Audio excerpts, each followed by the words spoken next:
राधे राधे मेरे प्यारे भाई बहनों, माताओं, बंधुओं, आप सबको आर आर वर्मा चैनल में आपका स्वागत है। बंधुओं, आप सभी पर भगवान सप्तऋषियों की कृपा बनी रहे। आज मैं श्रवण करवाने जा रही हूँ संपूर्ण सप्तऋषि कथा, व्रत कथा, पूजा विधि, तिथि का महत्व। बंधुओं, अगर यदि आपने YouTube channel R R Verma subscribe नहीं किया तो जरूर करें। कमेंट बॉक्स में राधे राधे लिखे। बंधुओं, सभी जानते हैं कि सप्तऋषि कथा का बहुत अधिक महत्व है। दोस्तों, हिंदी पंचांग के अनुसार भाद्रपद माह के शुक्ल पक्ष की सप्तमी को ऋषि पंचमी मनाई जाती है। महिलाओं के लिए अटल सौभाग्यवती व्रत माना जाने वाला यह पर्व इस वर्ष 20 सितंबर दिन बुधवार को पड़ रहा है। ऋषि पंचमी के दिन स्त्रियां सप्तऋषियों के सम्मान तथा रजस्वला दोष से शुद्धि के लिए उपवास रखकर पूजा करती हैं। मान्यता है कि शुद्ध एवं पूजा करने से सारे दुख दोष मिट जाते हैं। भारत में कई जगहों पर ऋषि पंचमी को भाई पंचमी के नाम से भी जाना जाता है।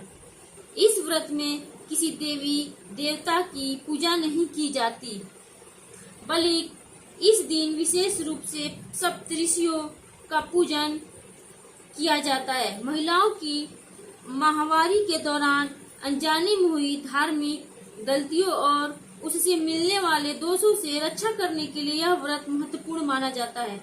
समस्त पापों का नाश करने वाला यह व्रत पूर्ण फलदायी है। इस दिन बिना जुती हुई भूमि से उत्पन्न फल आदि का भोजन करना चाहिए। ऋषि पंचमी को भाई पंचमी नाम से भी जाना जाता है। माहेश्वरी समाज में राखी इसी दिन बांधी जाती है। महिलाएं इस दिन सप्तऋषि का आशीर्वाद प्राप्त करने और सुख शांति और समृद्धि की कामना से यह व्रत रखती हैं। इस दिन सप्तऋषियों की पारंपरिक पूजा होती है। 7 ऋषियों के नाम हैं: ऋषि कश्यप, ऋषि अत्रि, ऋषि भारद्वाज, ऋषि विश्वामित्र, ऋषि गौतम, ऋषि जमदग्नि और ऋषि वशिष्ठ। केरल के कुछ हिस्सों में इस दिन को विश्वकर्मा पूजा के रूप में भी मनाया जाता है। इस व्रत में लोग उन प्राचीन ऋषियों के महान कार्यों का सम्मान, कृतज्ञता और स्मरण व्यक्त करते हैं, जिन्होंने समाज की कल्याण के लिए अपना जीवन समर्पित कर दिया। ऋषि पंचमी 19 सितंबर को 1:40 तिथि प्रारंभ हो रही है। ऋषि पंचमी 20 सितंबर को 2:20 तक तिथि समाप्त हो रही है। यह व्रत जाने अनजाने हुए पापों के प्रक्षालन के लिए स्त्री पुरुष दोनों को करना चाहिए। व्रत करने वाले को गंगा नदी या किसी अन्य नदी अथवा तालाब में स्नान करना चाहिए अथवा घर पर ही पानी में गंगा जल मिलाकर स्नान कर लेना चाहिए। इसके बाद गोबर से लीपकर मिट्टी या तांबे का जल भरा कलश रखकर अष्टदल कमल बनावे। इस दिन घर की साफ सफाई के बाद 7 ऋषियों के साथ देवी अरुंधति की स्थापना करनी चाहिए। घर के मंदिर के सामने एक चौक बनाकर उस पर सप्तऋषि का प्रतीक चिन्ह बनाकर कलश की स्थापना करें। धूप दीप प्रज्वलित करें, कलश रोली लगाएं। सुहागन महिलाएं सिंदूर से टीके तथा मौसमी फल तथा मिष्टान का भोग लगाएं।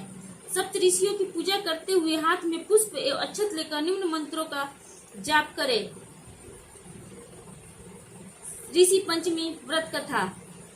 सिताश नाम के राजा ने एक बार ब्रह्मा जी से पूछा, पितामह, सब व्रतों में श्रेष्ठ और तुरंत फलदायक व्रत कौन सा है? ब्रह्मा जी ने बताया कि ऋषि पंचमी का व्रत सब व्रतों में श्रेष्ठ और पापों का विनाश करने वाला है।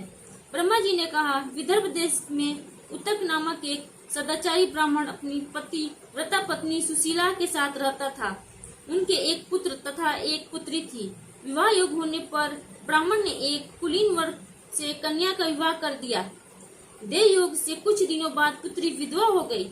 इससे दुखी होकर ब्राह्मण दंपति घर बार त्याग कर कन्या सहित गंगा तट पर कुटिया बनाकर रहने लगे। एक दिन ब्राह्मण की कन्या सो रही थी कि तो उसका पूरा शरीर कीड़ों से भर गया। कन्या ने यह बात माँ से कही। माँ ने पुत्री की व्यथा कथा पति को सुनाते हुए पूछा, प्राणनाथ, मेरी साध्वी कन्या की ऐसी गति होने की क्या वजह हो सकती है? उत्तक ने समाधि लगाकर घटना का पता लगाया और पत्नी को बताया कि पूर्व जन्म में भी यह कन्या ब्राह्मणी थी। इसने रजस्वला होने के बावजूद बर्तन इत्यादि छूकर रसोई घर को अपवित्र कर दिया था। उसी का पाप यह इस जन्म में भुगत रही है। इस कष्ट का निवारण केवल ऋषि पंचमी का व्रत एवं पूजन है, लेकिन इसने इस जन्म में भी यह व्रत नहीं किया, इसलिए इसके शरीर में कीड़े पड़ गए हैं। हिंदू धर्म शास्त्रों की मान्यता है कि रजस्वला स्त्री पहले दिन चंडालिनी, दूसरे दिन ब्रह्मघातिनी तथा तीसरे दिन धोबिन के समान अपवित्र होती है। चौथे दिन स्नान करने के पश्चात ही उसे शुद्धि प्राप्त होती है। यदि हमारी कन्या शुद्ध मन से ऋषि पंचमी का व्रत करे तो इसके सारे दुख दूर हो जाएंगे। पिता की आज्ञा से पुत्री ने विधि पूर्वक ऋषि पंचमी का व्रत एवं पूजन किया। व्रत के प्रभाव से वह सारे कष्टों से मुक्त हो गई। अगले जन्म में उसे अटल सौभाग्य सहित अच्छे सुख की प्राप्ति हुई। जय जय ऋषि राज प्रभु। ऋषि पंचमी की दूसरी कथा। माँ बेटे थे, बहुत गरीब थे। भाद्रपद मास में ऋषि पंचमी का व्रत आया। बेटा माँ से बोला, माँ मैं भी बहन के घर राखी बंधवाने जाऊंगा। उसकी माँ ने कहा, बेटा हम गरीब हैं, तू बहन के घर क्या लेकर जाएगा? बेटे ने कहा, लकड़ी बेचकर जो भी धन मिलेगा उससे कुछ ले जाऊंगा। जब भाई बहन के घर पहुंचा, बहन सूत काट रही थी। बहन देखा भाई आया है, पर सूत का तार बार बार टूट रहा था। बहन उसे जोड़ने में व्यस्त थी। भाई ने सोचा, धनवान बहन को मेरी कोई परवाह नहीं है। भाई वापस जाने के लिए मुड़ा, वैसे ही सूत का तार जुड़ गया। बहन ने भाई को गले लगाया।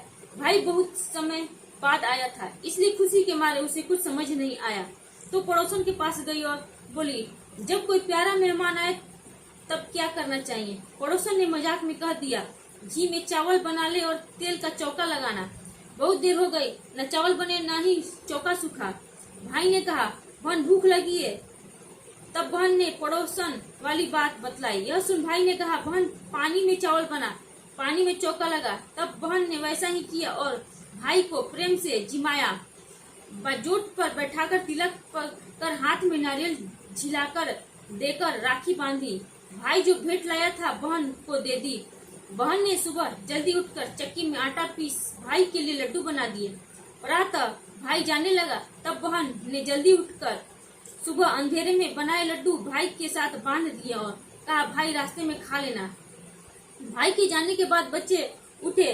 बहन ने बच्चों को लड्डू दिए तो देख लड्डू में सांप के टुकड़े मिले। बहन बहुत देर दौड़ती रही तो उसे पेड़ के नीचे बैठा भाई दिखा। भाई ने कहा, बहन मैं तेरे यहाँ से कुछ नहीं लाया।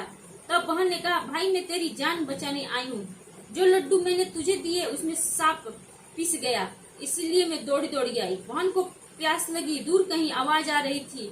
बहन बोली, भाई मैं पानी पीकर आती हूँ, तू आराम कर। बहन पानी पीने गई तो उसने देखा एक बुढ़िया माँ बेमाता कुछ बना रही और बिगाड़ रही।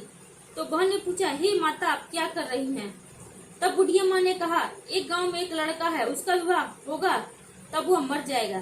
तब बहन बोली, वह तो मेरा भाई है, उसको बचाने का कोई उपाय बतलाओ। तब बुढ़िया माँ ने कहा, यदि उसकी बहन उसकी शादी तक सभी काम उल्टे करे, पहले स्वयं के करवाए और भाई को अपशब्द गालियां बके कहे तो भाई की जान बच सकती है। बहन वापस आई तो जिद करने लगी कि मैं तो भाई तेरे साथ घर चलूंगी और सत्यानाशे नाश पीटे कहकर लड़ने लगी। भाई ने सोचा बहन को कुछ हो गया और बहन को अपने साथ ले आया। बहन भाई घर आए तो भाई के लिए विवाह का रिश्ता आया। विवाह होने लगा, बारात जाने लगी तो उसने कहा, बारात में मैं भी जाऊंगी। सबने समझाया, औरतें बारात में नहीं जाती, पर वह नहीं मानी तो एक बुजुर्ग समझदार व्यक्ति ने कहा, ये जिद कर रही है तो ले चलो। पहले उसकी बस सजाई, फिर भाई को बस में बिठाया। आगे जाकर एक पेड़ के नीचे बारात विश्राम करने लगी तो उसने कहा, इस पेड़ के नीचे तो मेरी बस रुकेगी। जैसे ही बस वहाँ से हटी, पेड़ गिर गया। सबने कहा, बहन भाई की जान बचा ली। बारात आगे गई तोड़न होने लगा। बहन बोली, इस दरवाजे पर मैं तोड़न मारूंगी। सबने मना किया पर वह नहीं मानी। नास पीटे सत्यानाशी को तोड़न नहीं मारने दूंगी। तब उसकी बात मान ली और जैसे ही उस दरवाजे से बारात हटी, दरवाजा गिर गया। सबने कहा, इसने तो भाई की जान बचा ली।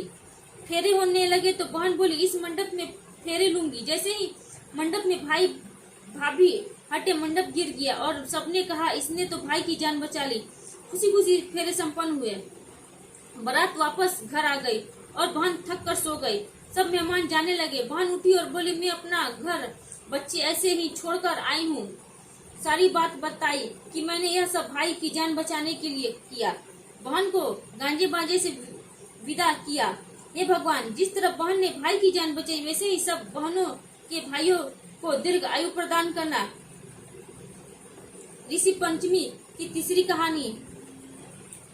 एक साहूकार साहूकारनी थे। साहूकारनी रजस्वला होकर रसोई के सब काम करती थी। कुछ समय बाद उसके एक पुत्र हुआ। पुत्र का विवाह हो गया। साहूकार ने अपने घर एक ऋषि महाराज को भोजन पर बुलाया। ऋषि महाराज ने कहा, मैं 12 वर्ष में एक बार खाना खाता हूँ। पर साहूकार ने महाराज को मना लिया। साहूकार ने पत्नी से कहा, आज ऋषि महाराज भोजन पर आएंगे। उस समय स्त्री रसोला थी। उसने भोजन बनाया और ऋषि को भोजन परोसते ही भोजन कीड़ों में बदल गया। यह देख ऋषि ने साहूकार साहूकारनी को श्राप दे दिया कि तू अगले जन्म में कुतिया बनेगी और तू बैल बनेगा। साहूकार ने ऋषि के पांव पकड़ बहुत विनती की। तब ऋषि ने कहा, तेरे घर में ऐसी कोई वस्तु है क्या जिस को तेरी पत्नी की नजर नहीं पड़ी, नहीं छुआ? तब साहूकार ने छीके पर दही पड़ा था, ऋषि को पिलाया। ऋषि हिमालय पर तपस्या के लिए चले गए। साहूकार साहूकारनी की मृत्यु हो गई। श्राप वंश साहूकार बैल बन गया और साहूकारनी कुतिया बन गई। दोनों अपने बेटे के घर पर रहने लगे। साहूकार का बेटा बैल से बहुत काम लेता, खेत जोतता, खेत की सिंचाई करता, कुतिया घर की चौकीदारी करती। 1 वर्ष बीत गया। उस लड़के के पिता का श्राद्ध आया। श्राद्ध के दिन अनेक पकवान बनाए, खीर भी बनाई थी। एक उड़ती हुई चील के मुंह का सर्प उस खीर में गिर गया। यह वहाँ बैठी कुतिया ने देख लिया। कुतिया ने सोचा, यदि इस खीर को लोग खाएंगे तो मर जाएंगे। जब उसकी बहू देख रही थी तो कुतिया ने खीर में मुंह डाल दिया। क्रोध में आकर बेटे ने बहू ने बहुत मारा। जब रात हुई तो कुतिया बैल के पास जाकर रोने लगी। बोली, आज तुम्हारा श्राद्ध था, बहुत पकवान मिले होंगे। तब बैल ने कहा, आज खेत पर बहुत काम था और खाना भी नहीं मिला। कुतिया ने भी अपनी बात बीती बता दी और कहा, आज बेटे बहू ने बहुत मारा।